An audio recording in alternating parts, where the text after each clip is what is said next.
It's not tolerable not doing anything. We've known for a long time health disparities exist. Why haven't we been able to make some dent in it?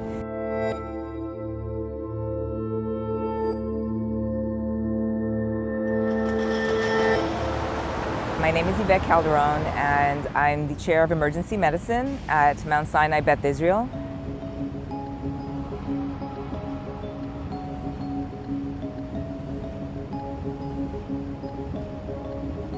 It was in warp speed. We had done a tremendous amount of work within the hospital setting, but now we had to, just throw ourselves into how do we create an emergency department that's safer for the patients and for our staff? Do we have enough PPE? What are the things, the science was emerging so quickly. 1 minute it was this, the next minute it was that, what treatments were good or not. So we had to keep on top of that as well. Crisis is what we do in emergency medicine. That's what we're good at. But really in spurts, right?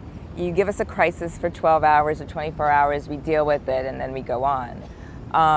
When you start talking about a crisis that deals for weeks, months, that's a very different, to me, it's akin to, some kind of military setup, right? Where you're constantly being bombarded. We work well when we can be with a family and help them through a journey where their loved one is dying. We can do that.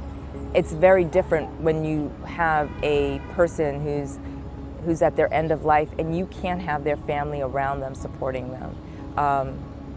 I feel like coronavirus took that away from me. I know this firsthand because my father passed away April 6th. He was in the nursing home, and of course coronavirus hits and I can't go in. I remember distinctly speaking to their provider and saying, I want them tested for COVID. My father's drastic change in his mental status was what I was seeing in the ED. So I knew he had it, and then my mother ended up having it as well. She survived, but he didn't. And I think the most painful part of that was not being able to be there for him. Here I am with other people in the emergency department, but I can't be there for my own dad. That was hard.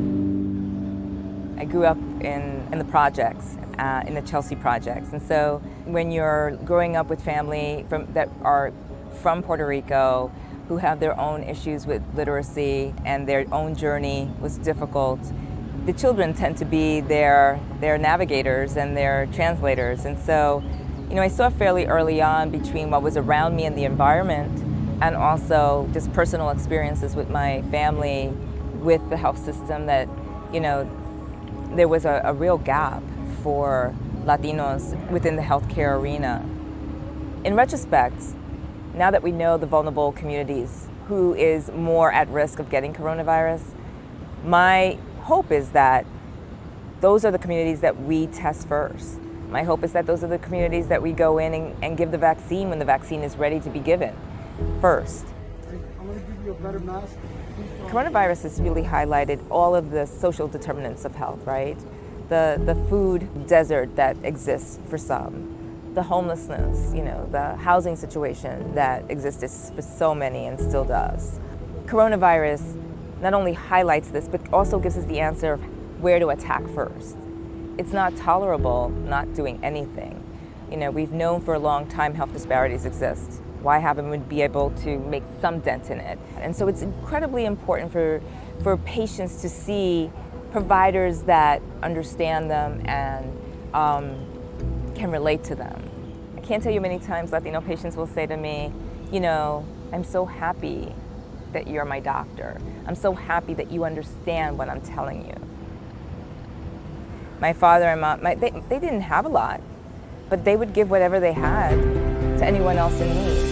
So growing up like that, I think, has really set the path for me to be in healthcare, to give what I can give to the people that need more than than myself. And so, that's why being a Latina is just threaded through every part of who I am and what I do.